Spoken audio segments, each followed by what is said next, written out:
Hello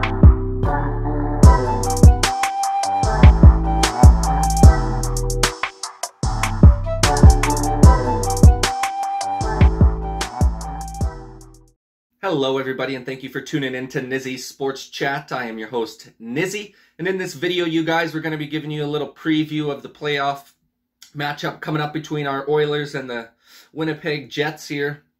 I believe it was yesterday after the games finished up here, they just finally announced the proper seeding, and it will be Toronto and Montreal, the 1 versus the 4 seed in the first round there.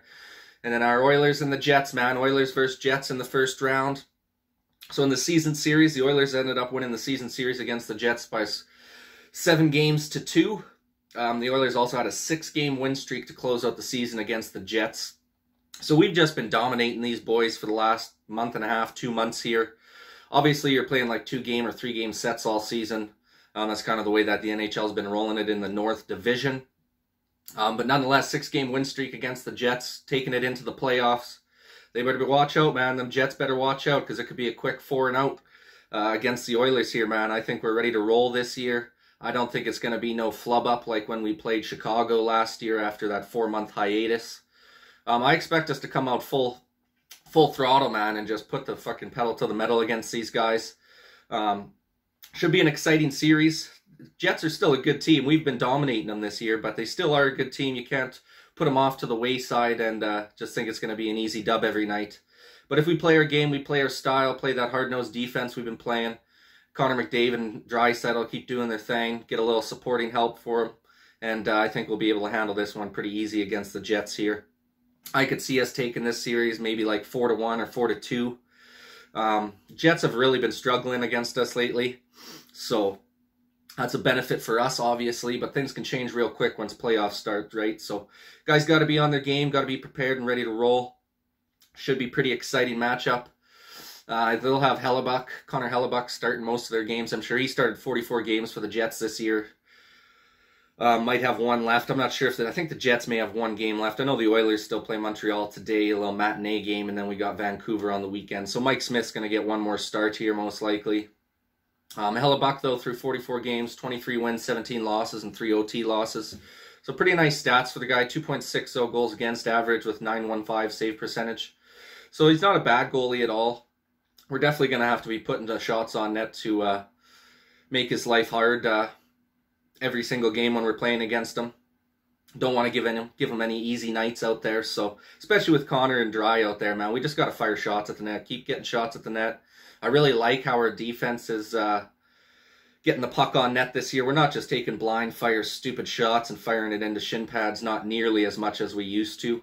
All you Oilers fans out there know is one of the things that we just were atrocious at the last few years is having scoring from our defense and good shots from the point. So adding the addition of Tyson Barrie there, Darnell Nurse has stepped up huge. Obviously, some of our young guns have a really nice shot too. Ethan Bear and Evan Bouchard there can both shoot the puck really well.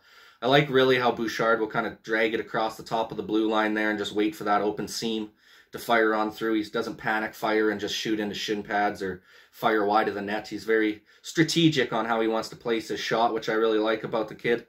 I hope he gets some more chance in the playoffs here to play, but we'll see. We got a stacked depth on that defensive line for the first time in so long, you guys. I mean, it's shocking to be able to go through the list of our defensemen, and they're all formidable. Like, it's never happened for the Oilers in so many years.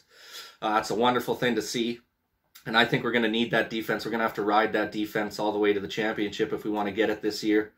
Obviously, we got some of the best offensive talent in the league, or the best offensive talent in the league. There is no other one that's even close when it comes to McDavid and Draisaitl.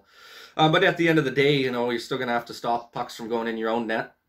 Mike Smith is going to help us out immensely with that, I think. I think he's in for a really nice playoff series here. He had finished off 20 wins, 6 losses, and 2 OT losses. He might pick up 1 more win tonight. I would assume he's not going to play against Vancouver in the last game of the season. I think they would start Koskinen in there and have him rested and fresh and ready to go for Game 1 against the Jets. But nonetheless, we'll see what happens tonight. I think he can get another win against Montreal, possibly. At this point, he's with a 2.28 goals against average, so a little bit higher than Hellebuck, because Hellebuck's a 2.60 goals against. And he's also a little higher in the save percentage with a 9.24 save percentage. So, and we got to remember as well, Mike Smith missed the start of the year just for an undisclosed injury. So this guy's probably feeling a lot more fresh than we think, especially it's a shortened season. Only 56 games this year, so I think that all those factors benefit Mike Smith just being a 39-year-old veteran. Just having that a little bit of extra rest time throughout the offseason, as well as not starting at the beginning of the year. He was on that undisclosed injury, so even more rest time for him. So I think he's primed, man. I think Mike Smith is primed and ready to roll for playoffs. I think we might see some of the best goaltending we've ever seen from the guy. He's never won a Stanley Cup either, man, so I really fucking hope we can get her done this year for the boys. I mean, I'd love to see him lift the cup, 39 years old. May never get another better chance than this year to go get one. Same thing for Dry and McDavid, just been fighting with shit teams for so many years, man, and finally we got a really nice squad here. Got a really good opportunity. I would freaking love to see the boys be able to lift her up this year. Take her back home to Edmonton there. And yeah, guys, we'll see what happens. It's going to be a real exciting series. Their top point getter is Scheifele with 61 points on the season. Obviously, we're dusting it up in that area with McDavid at 102 and Draisaitl at 81. I think after Scheifele, their next top guy's got like 46 or 47 points for the Jets, and then ours is after that. I think Tyson Barrie has 46. So our top defenseman basically has what their second top forward has for points. So pretty gnarly. We could score for sure, but we got to just make sure we keep getting pucks on net.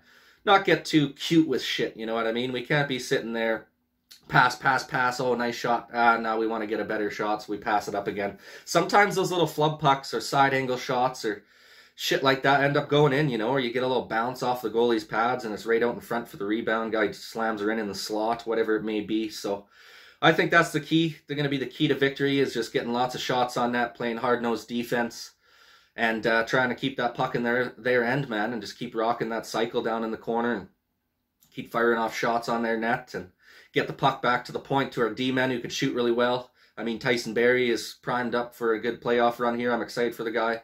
Really hope we can get him signed in the offseason, but we'll see what happens with all that. I think Larson's contract's up too. So personally, I would like us to get rid of Larson and keep Tyson Barrie if we can't keep both, which most likely we can't. I don't think we got the cap space. So the best thing to me would be to get Tyson Barrie back for the future, let Larson go. Nothing against Larson or nothing, but he just ain't going to provide the points that you're going to get. Tyson Barrie is almost like a forward, man, with how many points he's gotten for us this year. So, and he's pretty good on the defensive end as well. So super excited, you guys. My prediction for this series is going to be 4-1 Oilers. I think we're going to dust it up pretty quick here, probably win the first 2 games, maybe lose one, and then fire off another 2 there to seal the deal. So that's my prediction, you guys. 4-1 Oilers against the Jets in the first round here. Hopefully Montreal wins. I'd rather face Montreal than Toronto in the second round, but we'll see what happens. Got to get through the first round against the Jets nonetheless. Should be an exciting series. A couple games left in the regular season here just to finish things off, and then we'll be kicking off playoffs next week, man. So super excited. Let me know what you guys think in the comments section down below. How many games do you think the series is going to last? You think the Oilers can handle business pretty easily, or what are you guys' thoughts on that situation? But anyways, guys, thanks for watching, and this is Nizzy with Nizzy Sports Chat signing off. Peace.